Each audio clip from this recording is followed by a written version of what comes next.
Selamat datang, salam sejahtera. Bongkar jangan tak bongkar, bongkar jangan malu-malu, ulas jangan tak ulas, ulas sampai terlondeh-londeh dan londeh.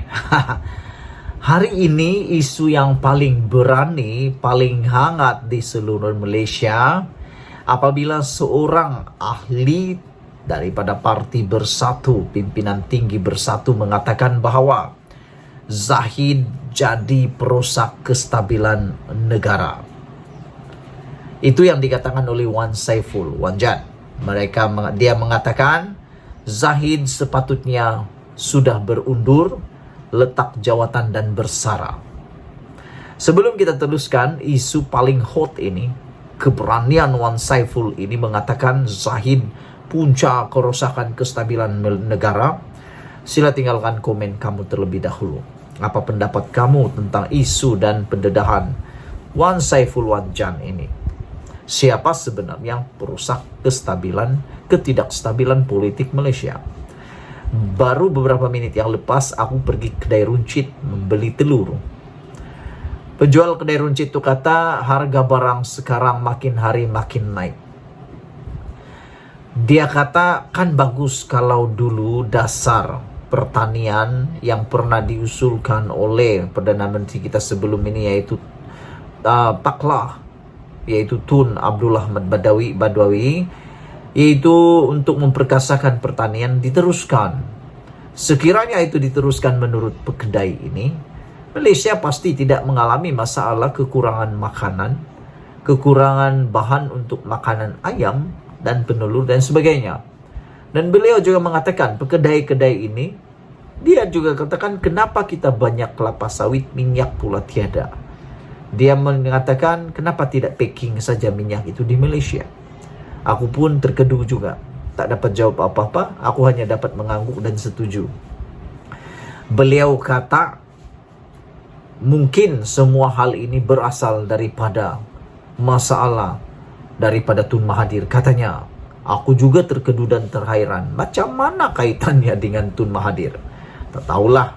Anda mungkin tahu caranya dikait-kaitkan. Tolong tinggalkan komen Anda.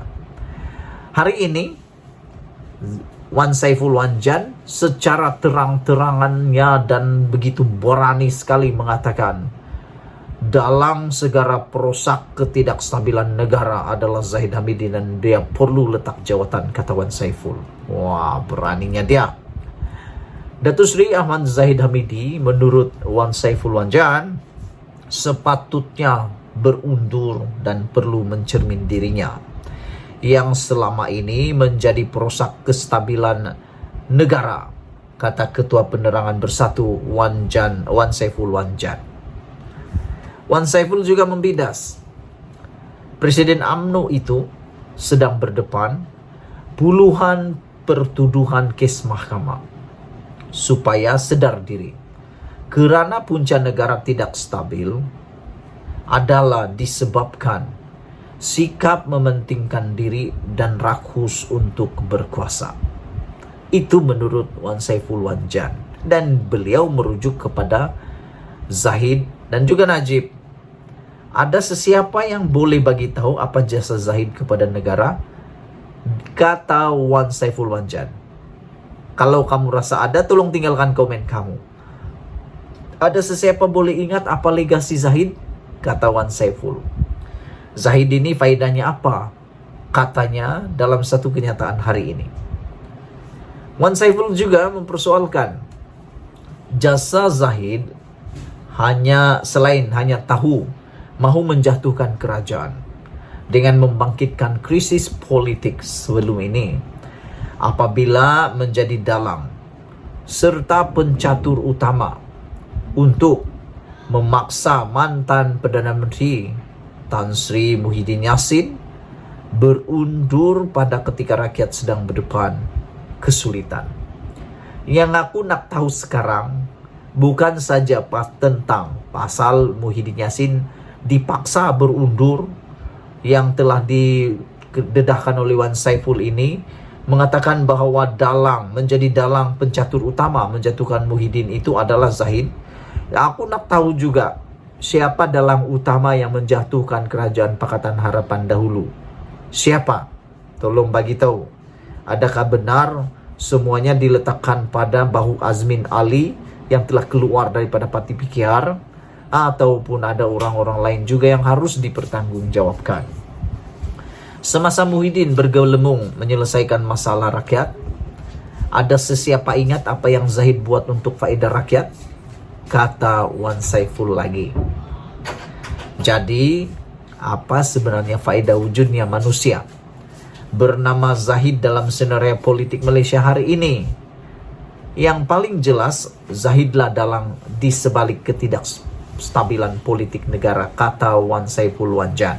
Wah, berani kan? Berani juga anak muda ini mempersoalkan otai dalam politik Malaysia, apalagi bekas timbalan Perdana Menteri ini sendiri.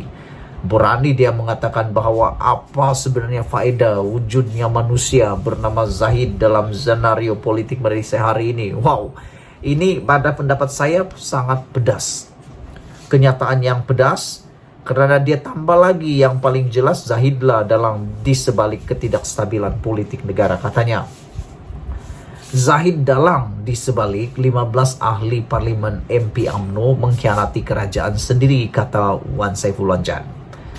Selain itu, menurutnya juga tekanan yang sedang dihadapi kerajaan Datuk Seri Ismail Sabri Yaakob ketika ini juga didakwa oleh Wan Saiful berpunca daripada Zahid Hamidi yang hanya tahu mendesak PRU diadakan segera, tetapi tidak berani mengadakan pemilihan parti sendiri. Ini aku setuju. Yang dikatakan oleh Wan Saiful ini aku setuju. PRU yang begitu besar mau dipercepatkan, diumumkan segera. Tapi pemilihan parti yang kecil itu pula tidak berani dihadapi. Takut kali kalah. Aku pun tak tahulah. Menurut Wan Saiful, Zahid dalang di sebalik tekanan. Zahid dalang yang pengecut menghadapi pemilihan parti sendiri, katanya. Zahid dalang yang akan terus berkomplot kerana terlalu desperate mahu menjadi Perdana Menteri, ujar Wan Saiful lagi. Untuk rekod, semasa krisis tahun lalu, Zahid bersama 15 MP UMNO telah menarik sokongan terhadap Perikatan Nasional, dan jatuhnya Muhyiddin dan terpaksa meletak jawatan, dan Ismail Sabri Yaakob yang juga naib Presiden UMNO diangkat menjadi Perdana Menteri baru. Menurutnya lagi, Zahid tidak layak untuk bercakap mengenai soal membela rakyat, walhal diri sendiri terpalit dengan jenayah menyeleweng duit rakyat. Ia terbukti dengan pendakwaan yang sedang dihadapi di mahkamah ketika ini. Sewaktu Muhyiddin bertungkus lumus membela nasib rakyat, Zahid berpeluh-peluh di mahkamah. Bukan untuk negara, tetapi sebab dituduh pelakuan jenayah menyeleweng duit. Semasa Muhyiddin bergelembung menyelesaikan masalah rakyat, ada sesiapa ingat apa yang Zahid buat untuk faedah rakyat, katanya. Jadi apa sebenarnya faedah wujudnya manusia bernama Zahid dalam senario politik Malaysia hari ini, kata Wan Saiful. Justru Wan Saiful menambah lagi, Presiden UMNO itu juga adalah dalang yang jelas di sebalik ketidakstabilan politik negara, dan menurut Wan Saiful, Zahid harus segera letak jawatan. Sekian dulu pendedahan untuk kali ini, ulasan untuk kali ini. Jangan lupa tinggalkan komen Anda, tekan butang subscribe, dan kita jumpa lagi. Malaysia kita punya, kita juga sama-sama cintai Malaysiaku. Bye-bye.